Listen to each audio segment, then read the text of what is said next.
பிரியமானவர்களுக்கு பிரியமுடன் அமர் மகேந்திரன். திண்டுக்கல் மாவட்டம் நத்தம் அருகில் 32 ஏக்கர் விற்பனை இருங்க. அழகான சூப்பரான ஒரு செம்மண். ஒரு சென்டோட ப்ரைஸ் 22,000 ரூபா வருது.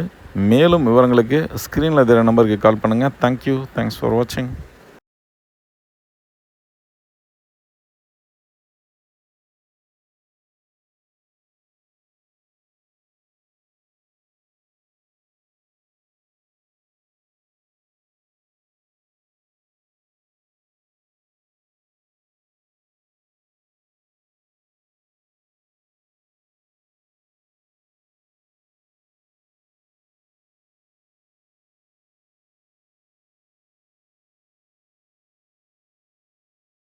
என் இனிய தமிழ் மக்களே, அமர் அவன் ஒரு ஸ்டுடியோ வச்சிருக்கான். உள்ள போனா அவ்வளவு கண்டென்ட் வச்சிருக்கான். ஷாக் ஆயிட்டேன். இங்க ஒரு உலகத்தை சிருஷ்டிட்டு இருக்கான். இப்ப நாம இங்க இருந்து சென்னைக்கு போனோம். நாங்கள் சென்னைக்கு வர்றோமோ இல்லையே, நாங்க சென்னை இங்க உணாந்துட்டுங்கிற மாதிரி ஒரு உலகத்தை சிருஷ்டி அமர் ஸ்டுடியோ. மக்களே, உங்க வீட்டு விசேஷத்துல நீங்க வாழை மரம் கட்டுங்க இல்ல ஆலமரம் கட்டுங்க. சைவ சாப்பாடு போடுங்க இல்ல அசைவ சாப்பாடு போடுங்க. தங்க நகை போடுங்க இல்ல வைர நகை போடுங்க. ஆனா போட்டோகிராஃபி மட்டும் நம்ம மதுரை அமர் ஸ்டுடியோவுக்கு நீங்க புக் பண்ணியே ஆகணும். புக் பண்ணியே ஆகணும்.